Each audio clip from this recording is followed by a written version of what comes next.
500 years after Columbus, we sail through the Caribbean in search of the world he found here, seeing it through his eyes with all its beauty and promise of riches.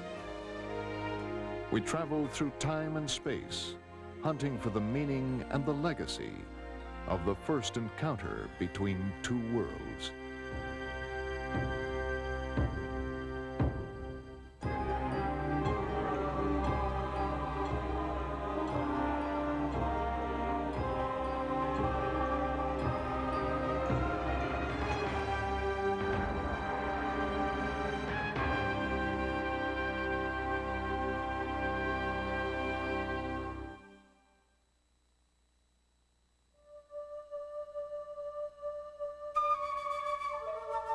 At dawn on October 12, 1492, two worlds met for the first time. Neither had known of the other's existence. Both would be changed in ways that even today are hard to grasp.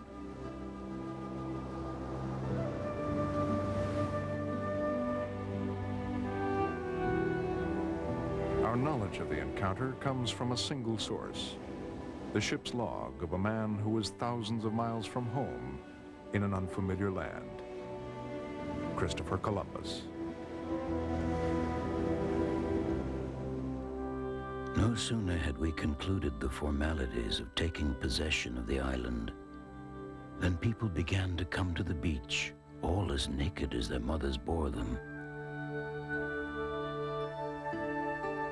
I cannot get over the fact of how gentle these people are. They have so little to give, but will give it all for whatever we give them, if only broken pieces of glass and crockery. I know that they are a people who can be made free and converted to our holy faith more by love than by force. Columbus called the people he encountered Indians, because he was now sure he'd reached the edge of the fabled Indies. He believed he was well on his way to acquiring pots of gold and vast new lands for Spain and for himself, as well as millions of new souls for the church and new subjects for the Queen. To Columbus, it meant his years of effort were justified. Success was his at last. But in truth, the triumphs and tragedies of his enterprise were only just beginning.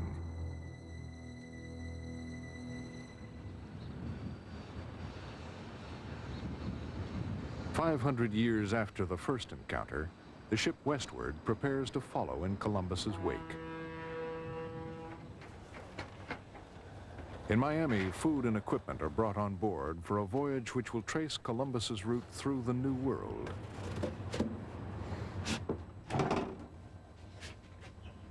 The ship has a full complement of researchers and students to help. Historian Jeffrey Bolster comes equipped with replicas of the nautical instruments that Columbus used. And there's also a globe of the world as it was known in 1492. Okay, well, we're just moments from departure here. It's very good to have you aboard. This trip's been in planning for months and months. I know that the crew is very excited about the trip as well. So let's be off. Okay, line one aboard. Line two aboard. Line three. Line four. The expedition's flag is hoisted when the wind picks up. It's emblazoned with Columbus's enigmatic signature, a symbol of all that remains mysterious about the man and his voyage. The Westward will attempt to solve some of those mysteries, to sail into a time and place where an entire world was found and lost.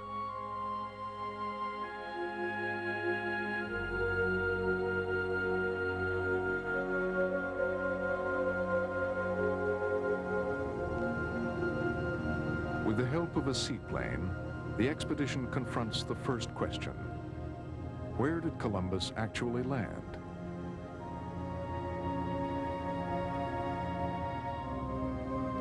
know for sure is that it happened in the Bahamas, a string of some 700 coral islands, reefs, and shoals, many of which are maddeningly similar. Over the years, dozens of islands have been put forth as possible landing sites, but lately the debate has centered on two, Samana Key and San Salvador. Aboard the Westward, the expedition team begins its own search for Columbus's first landfall. October 11th, we reached an islet of the Lucayas, so that'll be island number 1. Right, so we'll put island number 1 up in this corner because we know generally he came to the southwest. Okay. And there I anchored tonight, Friday, until morning. Using only the navigational information in Columbus's log, the team draws a rough map on transparent plastic of the first few islands Columbus encountered. Okay, so now we're on the next day, the 19th of October, and we're going to commence from the bottom, the southeast corner of island number 3. It's not long before the internal contradictions of the log become apparent. Wait. And then it says, and then the coast ran west from the Isleo. It should be this way. Back that way. Well, that doesn't really make sense, does it? Isn't it great how these historians write articles with certitude based on directions like this? Claiming that this is the route, and yet we draw it on as it says, and then the next bearing he gives us means the whole landmass has to get shifted again. Okay. The transparency is then checked against a real map of the Bahamas. Well, this one matches here. It fits pretty well, like that. Columbus named the island he found San Salvador. The Westward team eventually zeroes in on an island that adopted that name only 70 years ago.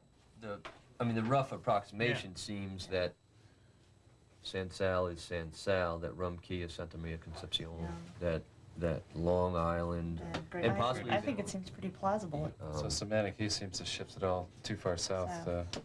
It's looking Launch hard to for Cuba. Samana Key right now.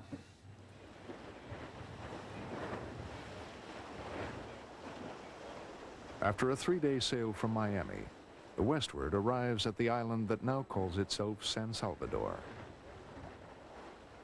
It's widely believed that Columbus landed here, on this beach at Long Bay.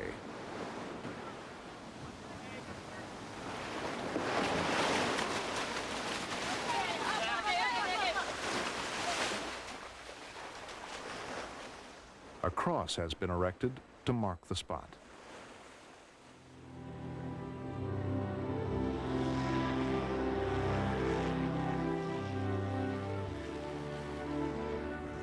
From the air, the topography of the island can be compared with Columbus's descriptions in his log.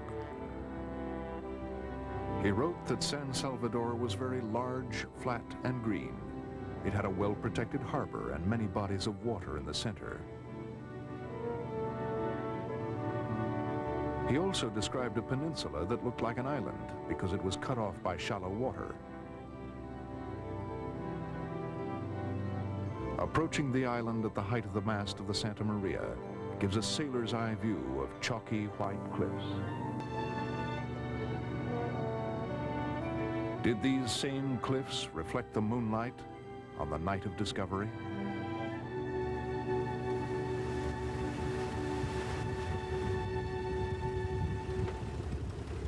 There are other clues as well.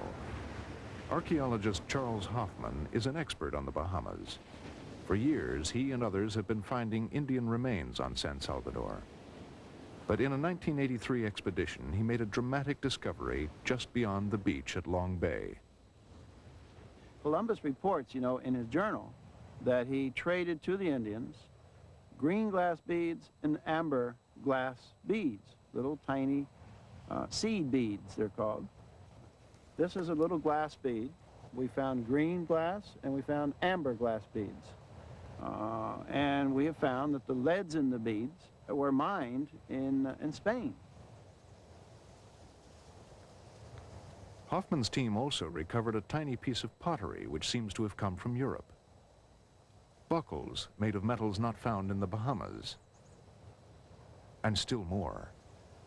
On the last day of the excavation, a student came to me and said, "Look, I have found what appears to be a coin." And it was. It was a coin, well worn, tiny, flat, thin copper. The coin was minted between 1471 and 1474. It may be that Columbus didn't bring these things here. Maybe they got here through some other means, trade or whatever, by the Indians after Columbus left. Trade or whatever, but it sure is, it's a very powerful argument in favor of his having landed here. There is absolutely no doubt in my mind that this is the island where Columbus first set foot in the New World. He said it was large, he said it was green, he said it was flat. This is an exact description of this island. So we are now at an important spot. This is where the history of the world took one of its sharpest turns.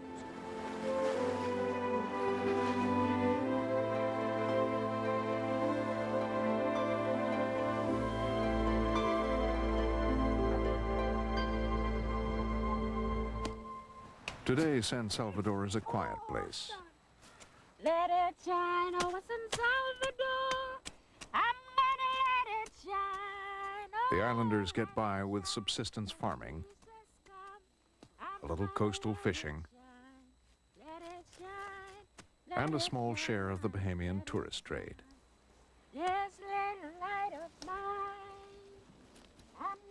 Like most of the people of the Bahamas, the 500 residents of San Salvador are descendants of Africans, brought over as slaves after Columbus.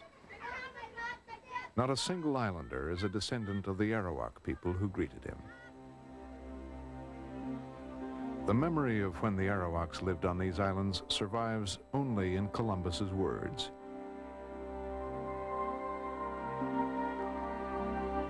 They're a very well-built people, with fine faces, their eyes large and pretty. They're friendly and bear no arms except for small spears. I showed one my sword, and through ignorance, he grabbed it by the blade and cut himself. Some brought us water and things to eat. One old man climbed into the boat we were towing. Others shouted in loud voices, "Come see the men from heaven."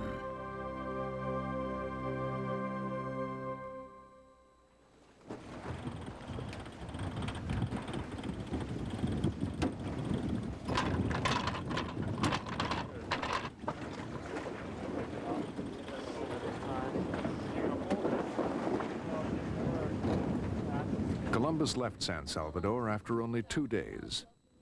Guided by 6 natives he took captive, he began his search for Cipango, or Japan, certain that he was now sailing among its outer islands.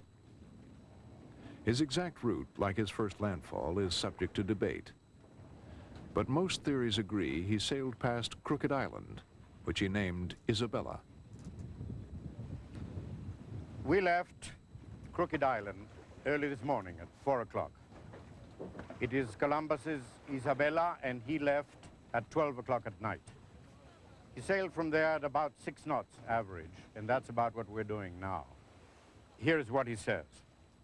Tonight at midnight, I weighed anchors from the island of Isabella, from the Cabo del Isleo, which is in the northern part where I was staying, to go to the island of Cuba, which I heard from these people was very large and of great commerce, and that there were there gold and spices and great ships and merchants.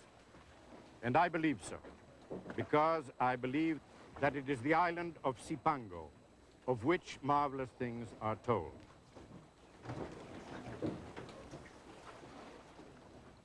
A direct route from Crooked Island to Cuba is about 220 nautical miles.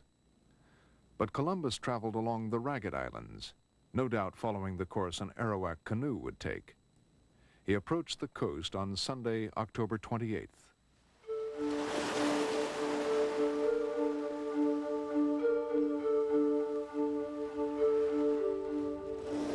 Where Columbus sailed, the westward follows, sometimes with apprehension.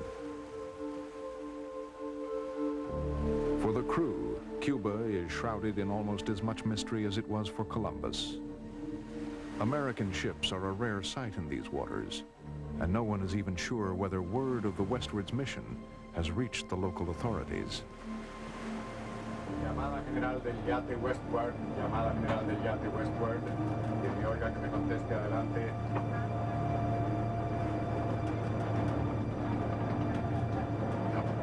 No one there at all.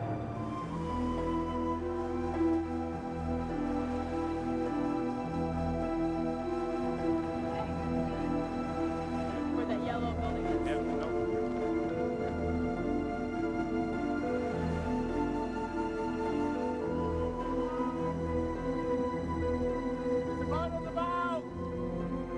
The tension on board is palpable.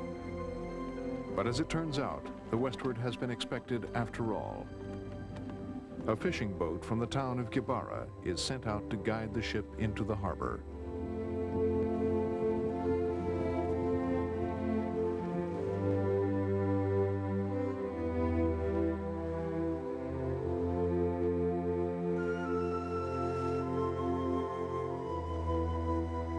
When Columbus arrived here, the Arawaks ran into the hills.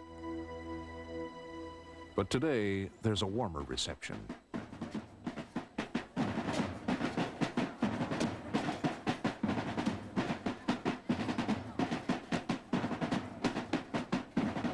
¿Qué tan importante es para Gibara y para ti Colón y el descubrimiento? ¿Qué sabes de eso?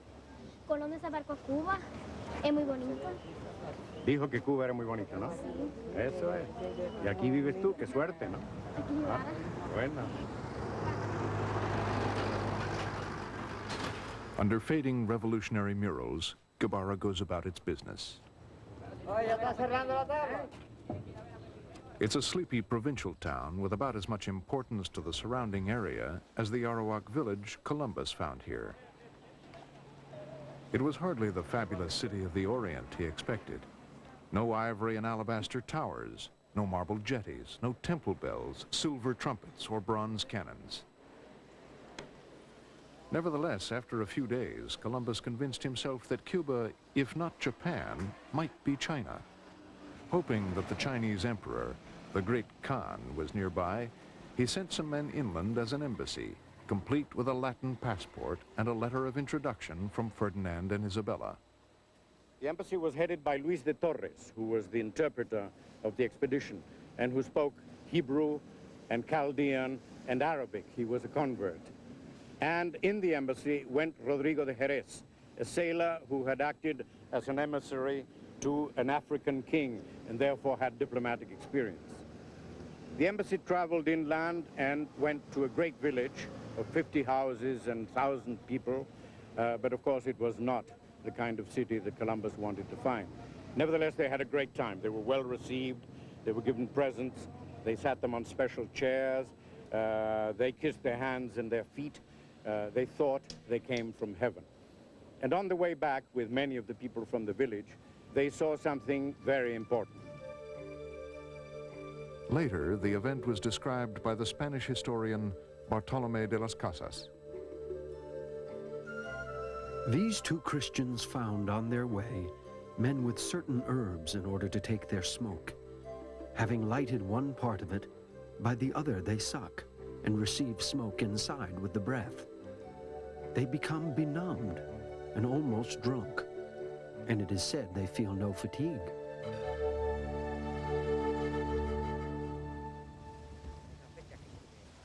Tobacco is still grown where Columbus's emissaries found it. The farm workers like to think it was Columbus himself who became the first European connoisseur of Cuban tobacco. Bueno, según la historia, de que cuando Colón Well, as the descubrió story goes, que llegó aquí when a Cuba, Columbus él arrived veía here in los Cuba, indios que he saw tenían y Indians fumaban cutting it aquello, and smoking it. y él le llamó It la grabbed his atención, ¿no? attention, De los the indios Indians fumando smoking aquello. it. Entonces él, fue y, So he tried it, y probó, and he probó aquello que realized fumaban that los it was indios, pero true. probó. It tasted Qué good. sabroso, aquello que estaban fumando.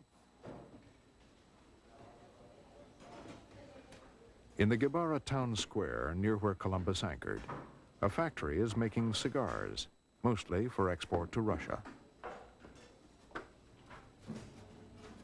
Ironically, Columbus never realized the importance of tobacco, a crop which one day would prove far more valuable than all the gold in Cuba.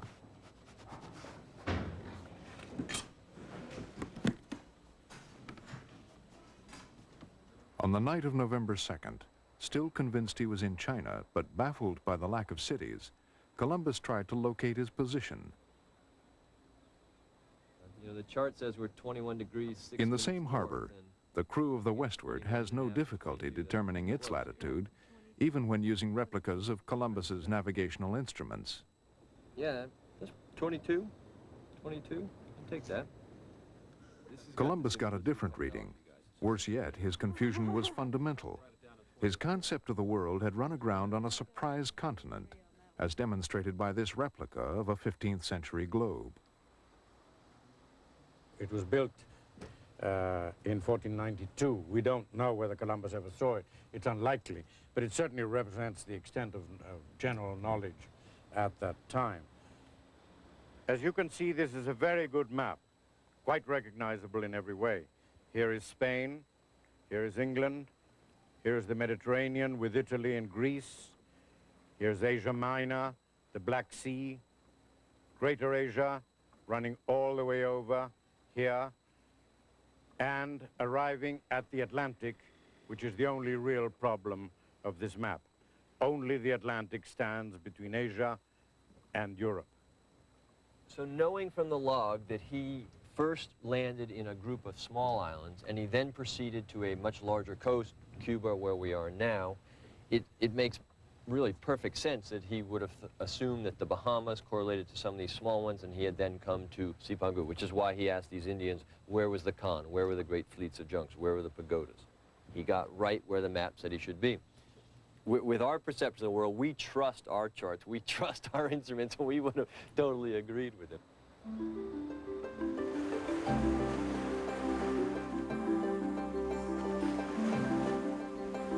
Columbus remained convinced he was sailing along the coast of Asia. But he was now less concerned with meeting the Great Khan and more with the opportunities this new land might offer. Your Highnesses, it seems to me that there are no higher mountains in all the world than those I have seen in the last few days. They are beautiful and clear, without fog or snow, and at their base, the sea is very deep. Everywhere there are the most beautiful groves of trees. I believe that here there are many great riches and precious stones and spices.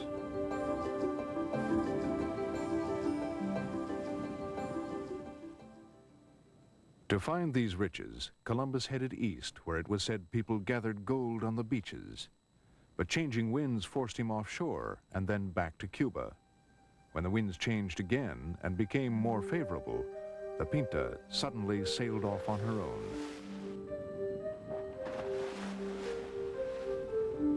November 22nd, 1492. The captain of the Pinta, Martin Alonso Pinzon, having been told that there was much gold to the east, separated from me. His ship drew farther and farther until by nightfall, he had completely vanished from sight. In Spain, Pinzon had aided Columbus by assembling the crews. Now he appeared to be a mutineer. His departure put the entire enterprise at risk. Left with only 2 ships, Columbus eventually found his way to Baracoa, a natural harbor at Cuba's eastern tip. He described El Yunque, the anvil, as a mountain lofty and square that looked like an island. Perhaps here, in this new place, his luck would change.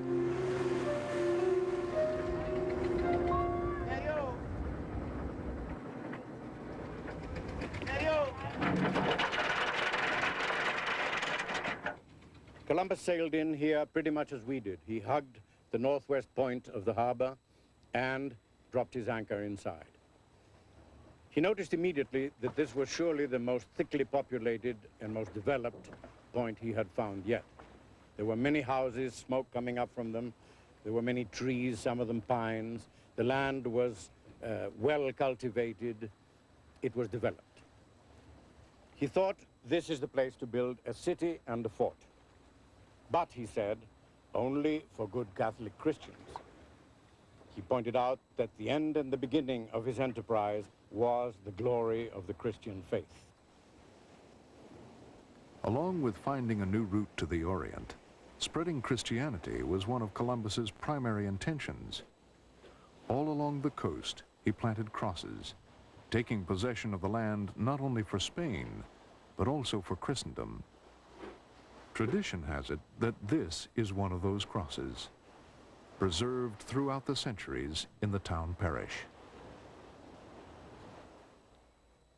Its silver ornamentation is a reflection of how seriously it's regarded by the parishioners. Además de la tradición popular, también se le efectuó In la addition prueba to del popular carbón belief, a carbon-14 test was performed, and the results confirmed that the age of this wood could coincide with the arrival of the Spaniards in the year of the discovery here in America. aquí a América. Today, Latin America is overwhelmingly Christian. For some, this is Columbus's greatest contribution to humanity.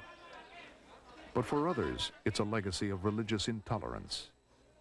Across from the church is a statue of an Arawak chief who refused to convert to Christianity in 1512 and was burned at the stake. In his log, Columbus stated flatly that the Arawaks had no religion, but he was mistaken. Evidence to the contrary can be found just across the bay from modern Baracoa. Regino Rodriguez is one of the last descendants of the Arawaks in this area. A quiet, unassuming man, his mild manner and shy friendliness fit Columbus's descriptions of the Arawaks in 1492.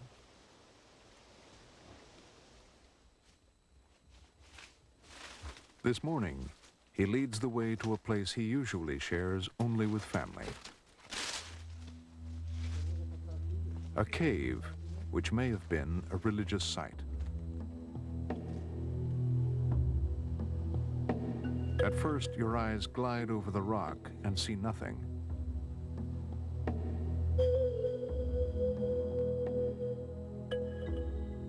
But then you look more closely and notice the carved white lines.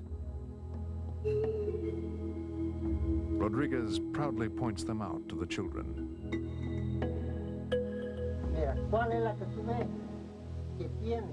Which one looks as if he were crying? This one, look. He has 2 tears in his eyes, as if he were begging for mercy from the heavens. He's on the ground looking up. These look as if they were keeping a vigil. They are looking towards the north. This one is looking towards the south. And these are looking straight ahead. These sculptures, which were made by the Indians, are very beautiful.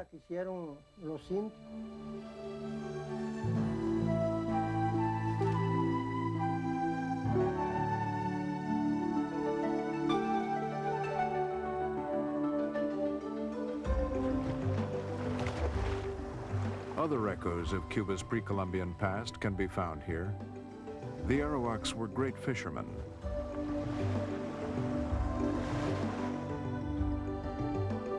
And in his log, Columbus described a very well-arranged boathouse, covered so that neither sun nor rain could do any damage.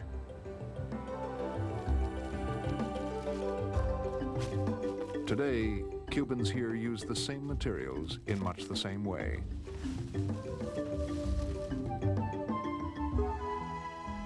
Columbus also described the large settlements where the Arawaks lived.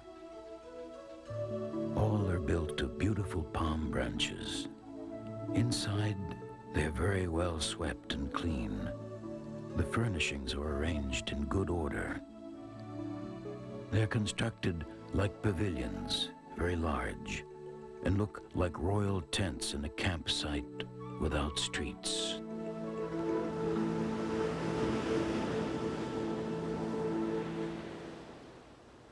Columbus wrote admiringly of the Arawak's world, their way of life and peaceful nature. But he also wrote that with a few Spaniards, he could subdue the entire population. This is the site of an Arawak village outside Baracoa. Today it's protected land. No one lives here except for one woman, a descendant of the Arawaks. Carmen Pommier collects Indian artifacts for a local museum. She is surrounded by the ghosts of a vanished past. My grandmother used to tell me that the Indians lived off fishing. Many of them lived at the bank of the river. And when Columbus arrived here, at the land, as they say, when he first put his foot here, he said it was the most beautiful land. And it is said that the Spaniards who came later hunted and killed the Indians. I'm very sorry, because if that hadn't happened, there would be much more of the Indian race than there is today. It pretty much finished them off, that hunting down of the Indians. That's all I can say.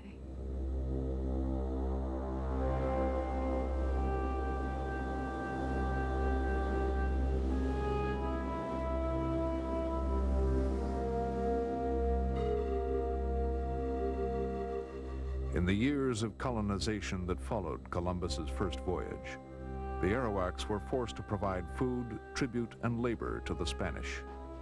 Those who resisted were enslaved or killed. But even in the days of first contact in 1492, deadly forces were at work which neither the Spanish nor the islanders understood. Forces that sealed the fate of the Arawaks. In this large native burial ground in Mayta, there is a clue, a single Spanish skeleton. Here, we may be in the presence of a tragedy. Even though this place was used as a burial site before the Spanish arrived, it's likely that when the Spaniards came, they brought with them diseases that infected the native population. As a result, many of the islanders died. This Spanish skeleton may be proof of this. He died here. He had probably been sick, and he may have infected many of the local people. Perhaps they are the ones we now see buried in this place.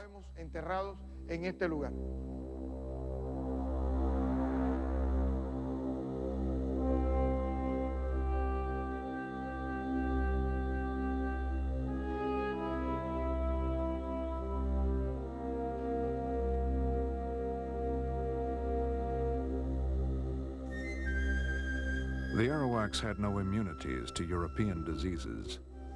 Already weakened by the trauma of invasion and exploitation, they were highly vulnerable to infection.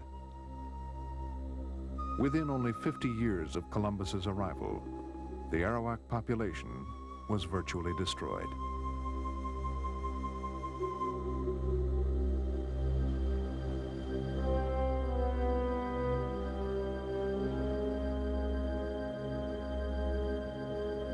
On December 5th, 1492, Columbus left Cuba behind for a large island to the southeast called Bohio. It was there, he was told, he would finally find the treasures he sought. Columbus needed to find something soon.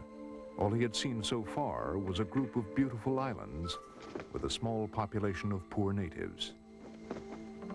How could he deliver on his promises to the Spanish sovereigns without anything of tangible value?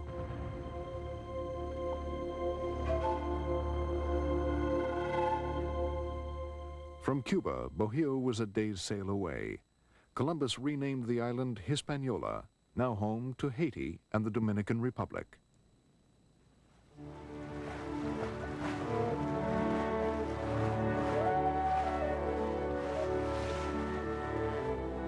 The island of Hispaniola is the most beautiful thing I have ever seen. The best country in Castile cannot compare to it in beauty and fertility. There is no one who can describe it, and no one who can believe it if he does not see it.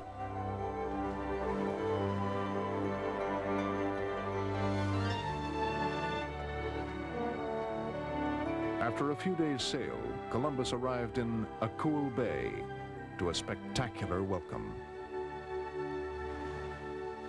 More than 100 canoes came out to the ships. 1,000 Indians went through them, Columbus says. And first of all, he noticed the women. The women were very beautiful. They went totally naked except for their ornaments. They didn't even wear the cotton loincloth which had been seen elsewhere. They were uninhibited, and Columbus said their husbands were not jealous. A lot of them went by, and as these Indians turned up, it was visible that they had a hierarchy, that they were chiefs and counselors. And among these chiefs, the greatest was Guacanagari, who was to become Columbus's ally in these parts. Guacanagari was a powerful man, one of 5 chiefs who ruled Hispaniola. The island was the most populous Columbus had seen, with perhaps 250,000 people, but more importantly, it was also richer than any of the others. Guacanagari gave Columbus gifts of gold nuggets and jewelry. Here, finally, were signs of the wealth Columbus had always dreamed of. In the 3 days I have been in this harbor, I have received good pieces of gold. I cannot believe that it is brought from another country. May our Lord in his mercy direct me until I discover the source, the gold mine. Columbus never found a gold mine in Haiti, but the men who followed him were more determined. Evidence can be found in the hills above Akul Bay. William Hodges is a missionary doctor who has made several important archaeological discoveries, including this mine. The Spanish quest for gold may have led to the excavation of the mine soon after Columbus. The copper found here was often considered a telltale sign that gold was nearby. As you can see, what happened is they dug a vertical pit coming right straight down from the surface where they saw the copper showings, those green rocks up there. They dug a pit here. Then they dug this drift, or this sideway tunnel. If you look here, you will be able to see the marks of the picks that were made into this, this rock nearly 500 years ago. If my interpretation is correct, and I believe it is, why, this is one of the first pit or hard rock mines dug in the New World. Greed and the promise of gold changed Hispaniola forever.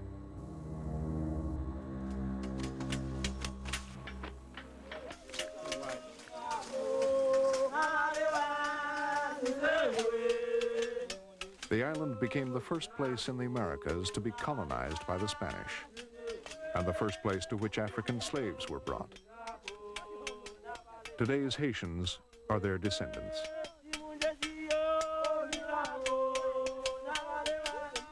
Less vulnerable to European diseases, the Africans survived, while the Arawaks did not.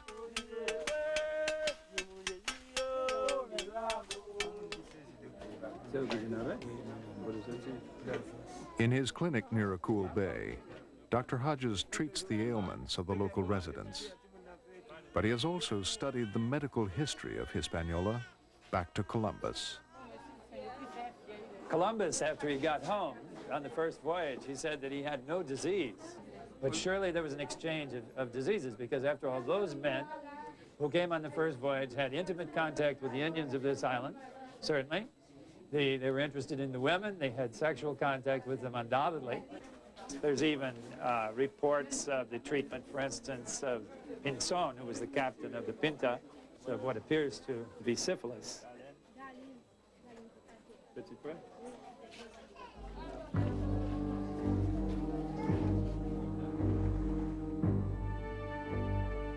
When Columbus departed Akul Bay, his fleet may have carried a hidden cargo. Syphilis would become the scourge of Europe. But a more immediate disaster was about to overtake him on his way to Guacanagari's village to trade for gold.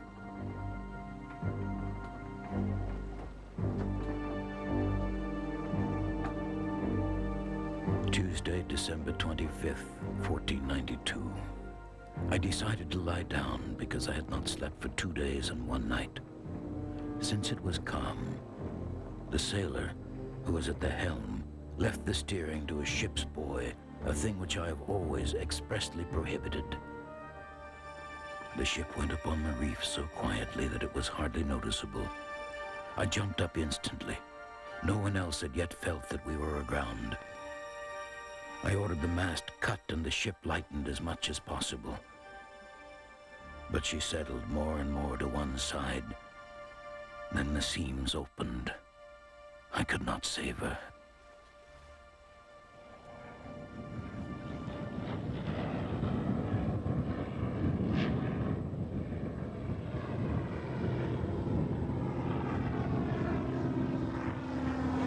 Then come out and follow this reef line down. You notice this wreck right here. Yeah. There's probably a lot of shipwrecks on this reef. Roger Smith is an archaeologist who has spent years searching for ships of discovery in the Caribbean. Smith has surveyed these waters before, where numerous coral reefs are clearly visible from the air.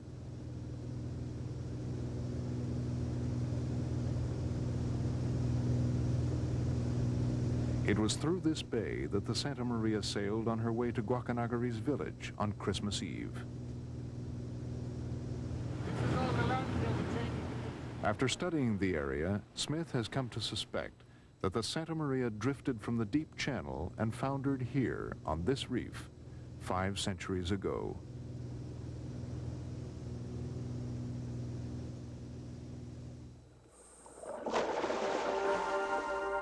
A team from the westward accompanies Smith on a dive along the reef, searching for clues of what happened.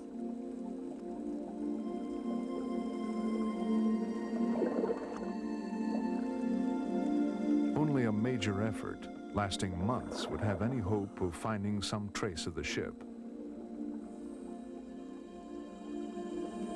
But even a brief dive can reveal just how treacherous the area can be. Coral heads rise 50 feet from the ocean floor, some to just below the water's surface.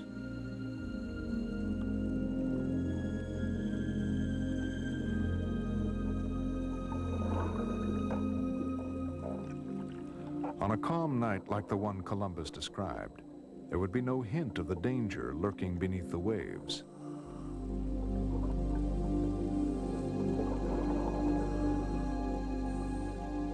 Although the Santa Maria was the first European ship to run aground here, it wouldn't be the last. The remains of the others are scattered everywhere in this maritime graveyard.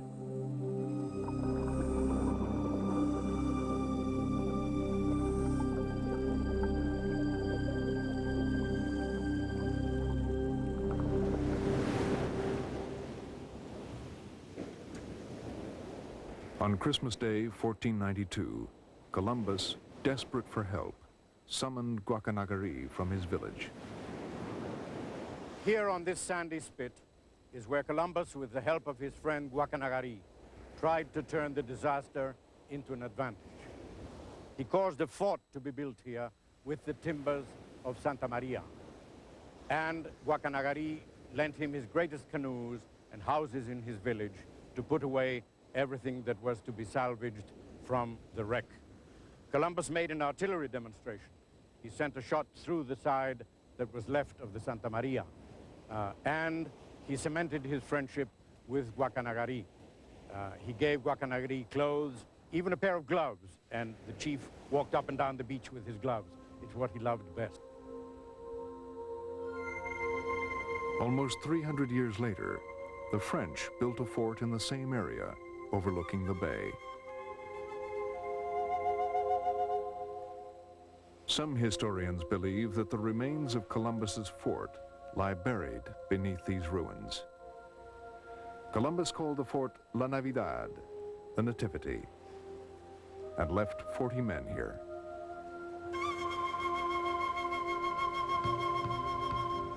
I hope to God when I return, I will find a barrel of gold for which these people will have traded, and that they will have found the gold mine and the spices, and in such quantities that within 3 years the sovereigns will undertake the conquest of the Holy Land.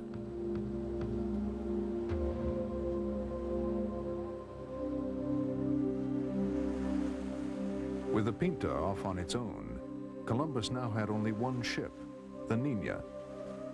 As the westward follows its route through the Bay of Navidad, the crew carefully scans the water for reefs. Columbus could not put off the return voyage to Spain much longer. If he was going to find a source of gold, it would have to be soon. There was time for just one more stop in the bay, and it proved to be a lucky one.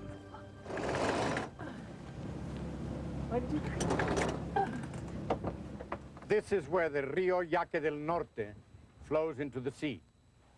Columbus stopped here for water, and when the sailors brought the barrels out of the river, there was gold dust in the hoops. Now Columbus knew not only where he could barter for gold, but where he could get it. He called it the Golden River, Rio del Oro.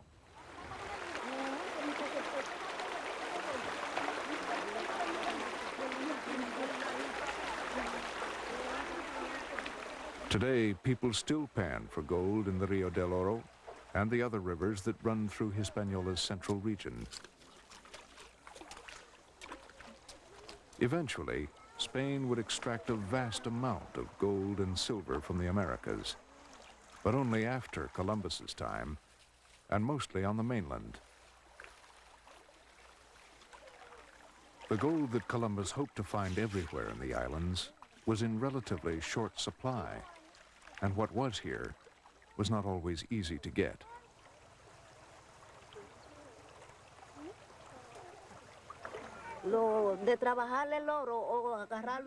To find gold, you grab an iron bar or a machete.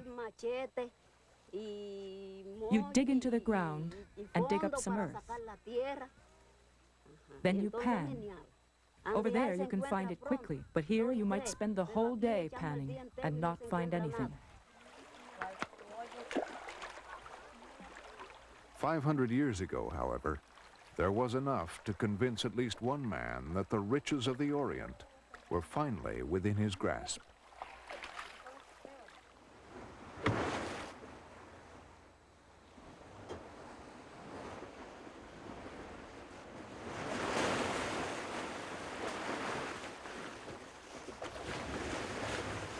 As the Admiral left the Bay of Navidad, this mountain came up on the horizon, like a high island. He named it Monte Cristi, and the name has stuck. His thoughts were increasingly turning to home. Pinzon was ahead of him and might make it first. Then he might lie about the Admiral and steal his glory. But the New World held one more surprise for Christopher Columbus. Okay, this is an area that's not on the chart. Thanks for keeping an eye out. January 6th, 1493. I made sail to go along the coast to the east, but it was necessary to watch out for many reefs and sandbars. I ordered a sailor to climb to the top of the mast to look out for shoals.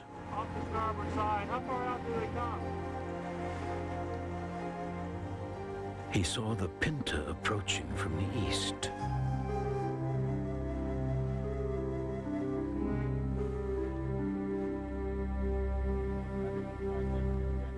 Martin Alonso Pinzon came to see Columbus on board the Niña. Columbus felt sure that it was arrogance and greed that had made Pinzon go off in search of gold, and apparently he'd found quite a lot of it.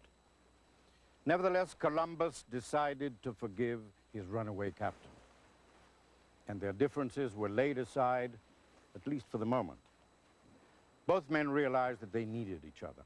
There was still an ocean to be crossed, and now that the Santa Maria was lost, Neither of them wanted to face it alone.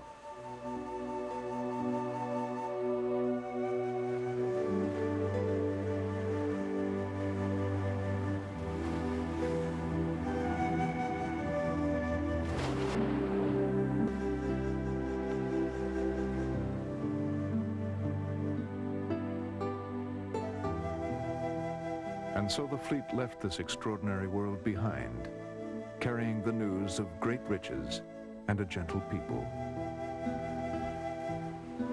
When the knowledge of this land reached Europe, it would set in motion forces that would alter the course of history. The gains and the losses would be immeasurable.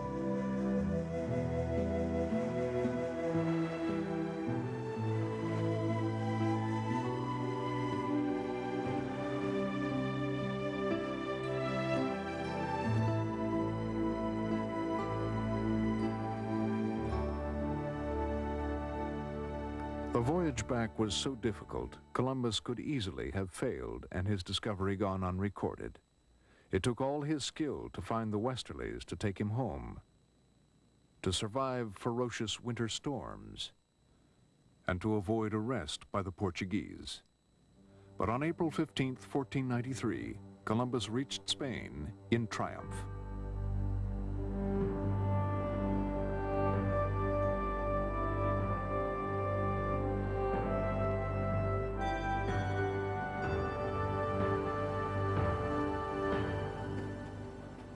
Hardly a week went by before the King and Queen summoned Columbus here to Barcelona. In their letter, they addressed him as Admiral of the Ocean Sea and Viceroy of all the islands and lands he had discovered. As he made his way here, Columbus basked in all the glory that Spain could offer. It was the high point of his life. Against all odds, he had delivered all he had promised, or so he thought.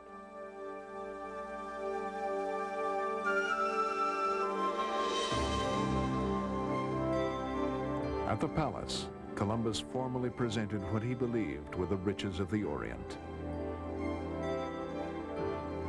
For the Indians he brought back with him, the ceremony must have inspired awe and fear. For Isabella, the pious queen, the occasion was a great victory for Christianity. For Ferdinand, the shrewd politician, it was evidence of growing Spanish power. But the moment really belonged to Columbus. He saw himself at the center of a great new empire. But the rush of events was already beginning to pass him by.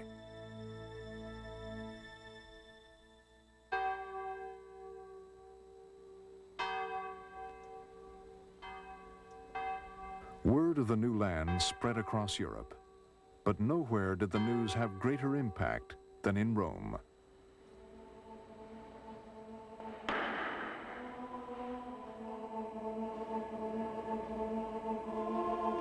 In the archives of the Vatican, a papal bull is kept which was issued within days of Columbus's return.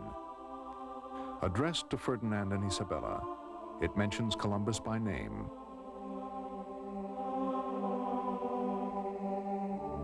The Pope divided the new lands between Spain and Portugal. The native people were to be Christianized and brought under the dominion of the Church.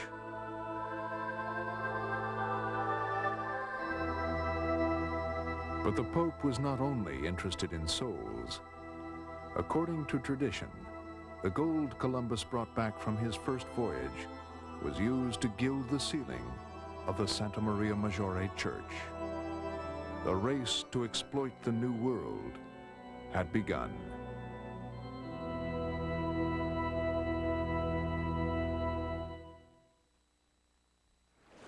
Tomorrow night on Columbus and the Age of Discovery.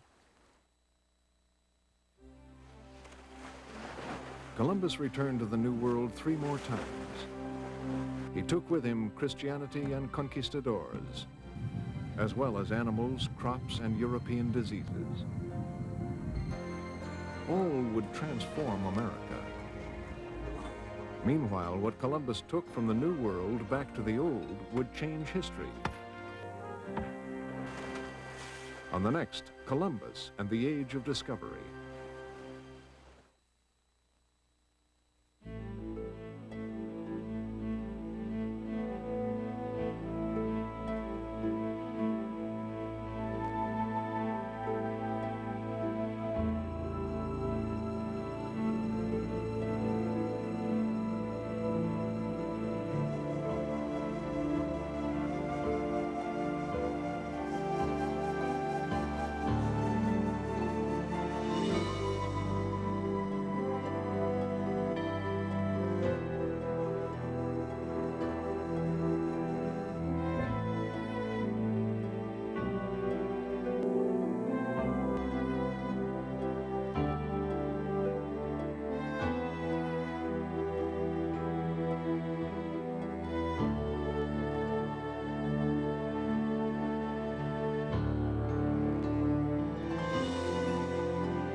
Corporate funding for Columbus and the Age of Discovery is provided by Xerox, putting people and ideas together.